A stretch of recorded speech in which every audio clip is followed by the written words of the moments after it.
They thought they could box me in, literally. The HOA president, a smug city transplant named Clive, ordered a private crew to fence off the access road to my own ranch, claiming it was community property. But I wasn't just any old rancher. That strip of land, it belonged to me legally, historically, and permanently. They wanted control. What they didn't expect was that I'd make them pay for every single inch they tried to steal. It started the day Clive moved into the edge of the development next to my ranch. He didn't wave, didn't say hi, just stare at my livestock like they were pests. A few weeks later, I got a certified letter. This notice serves as a preliminary request to cease all agricultural traffic through Road 17B, which crosses shared HOA land. I nearly laughed. Road 17B wasn't HOA land. It was a gravel access lane cut by my grandfather in 1956, registered as part of our original deed. I maintained it every year, filled potholes, plowed snow, trimmed the trees. But the HOA's new expansion project ran their fancy sidewalk right up to the edge of it. When I called Clive, he answered like I was some telemarketer. "This is HOA President Clive Randall. I assume you're calling about the access road? That belongs to the HOA now, per our updated community development charter." I told him I'd be happy to meet with his legal team and show them the original land survey. He chuckled. "I don't think you understand how this works. You'll be hearing from our attorneys." 2 days later, I came home from checking the south pasture and found a 6-foot iron fence blocking the road to my barn. No warning, no permit, just installed, crookedly at that, with a shiny HOA private property sign bolted onto it. That night, I parked my truck right in front of the fence with my high beams shining on it. My daughter stood beside me, silent, her fists clenched. She was supposed to start her AG Science internship the next morning, but now we had no access to the north field. "This ends now," I muttered. The next morning, I drove into town and met with my lawyer, Martha. She'd worked with our family for years and had a backbone of titanium. "You want war?" she asked. "Because this will be one." "I want justice," I said.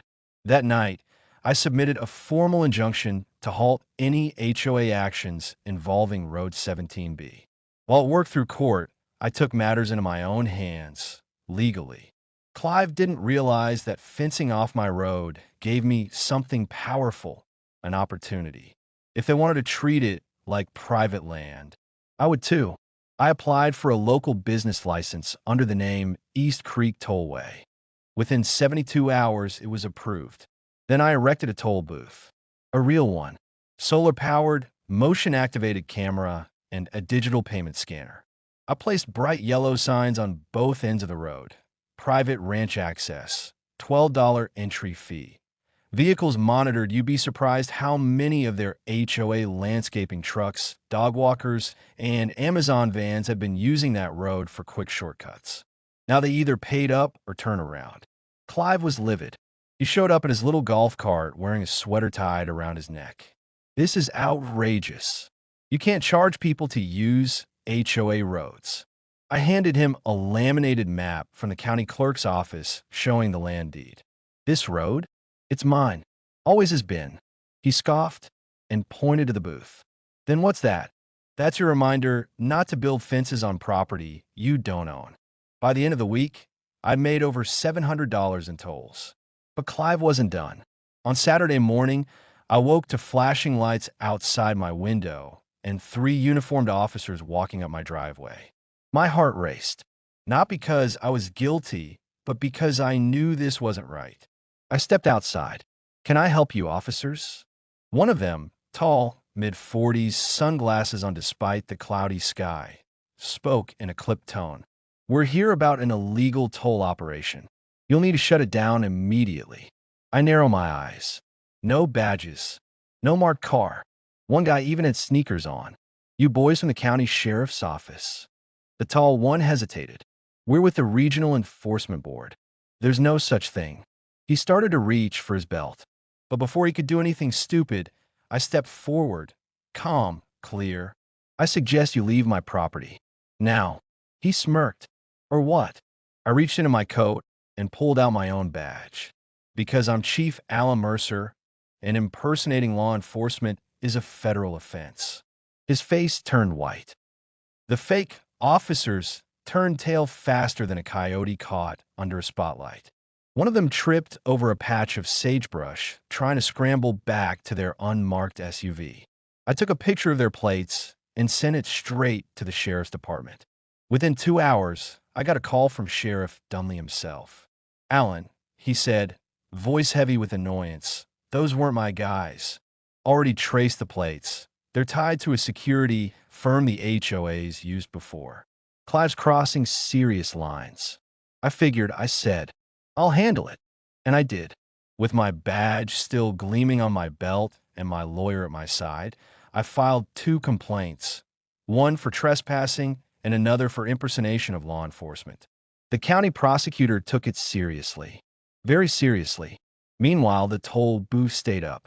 Not just up, I upgraded it. By the end of the week, it accepted Apple Pay, printed receipts, and even had a loyalty program. Landscapers loved it. I handed out little 10th ride-free cards, and they started calling me the Ranch Turnpike King. But Clive? He was losing his mind. He called an emergency HOA meeting in the clubhouse, tried to rally everyone against me, claiming I was disrupting community unity and creating a hazardous barrier. He stood in front of a projector, showing photos of my booth like it was some kind of cartel outpost. Only problem? Half the room had been using the road for years, and now they were stuck with HOA detours that added 15 minutes to their commutes. My toll road? Smooth, efficient, and still cheaper than a daily Starbucks. "You fenced him out first," one neighbor shouted at Clive. "You blocked his barn road. Are we just ignoring that?" Clive banged a gavel like he was in a courtroom. "That road intersects our new walking trail." Someone else yelled. "Then why's your delivery guy using it every morning?" It was falling apart, right there, live on Facebook, because someone's teenage son was streaming it. And then came the letter. Certified. Codicil. Hand-delivered by a county official. Order to cease and remove all unpermitted structures, including HOA fence on private property. It had taken Martha 3 weeks to get the land records officially reviewed. But once they were, it was game over. The fence? Illegal. The sidewalk extension? Unpermitted encroachment. The HOA? Liable for damages. And they had to pay me back for every block day of access to my barn, including livestock loss from the delays. The fine? $18,720 plus legal costs. When Clive saw the notice pinned to the fence, he ripped it off like a child tearing a failed report card. That's when the local news crew arrived, tipped off by someone in the HOA who just wanted the truth out. Local HOA faces legal heat after blocking ranchers' access road. The segment aired that night. They interviewed me out front, next to the booth. "Why a toll road?" the reporter asked. I smiled, because when they tried to take something from me, I made it profitable instead. The story blew up online. Hundreds of thousands of views. Comments like, "Never mess with a rancher. This guy should run for mayor." Clive's HOA power trip finally hit a wall. By week's end, Clive resigned. The HOA board was reshuffled. And my toll booth? I didn't take it down. I kept it. Turns out I liked the passive income, and the community liked the simplicity. I used the money to install new gravel, lighting, and even a small flagpole where the road curved toward the pasture. The sign on the pole read, "Welcome to Mercer Ranch. Open road, unless you're Clive." But the final twist? 3 months later, I got a letter from Clive himself. Not a lawsuit, not a threat, but an apology. "Dear Mr. Mercer, I misjudged the situation. I thought I could modernize this community without respecting the people who built it. I was wrong. If you're ever willing to meet for coffee, I'd like to apologize in person. Sincerely, Clive Randall." I never wrote back, but I did mail him a receipt for a $12 toll. Don't forget to subscribe for more intense, real-life HOA stories just like this one. New episodes drop every day on YouTube.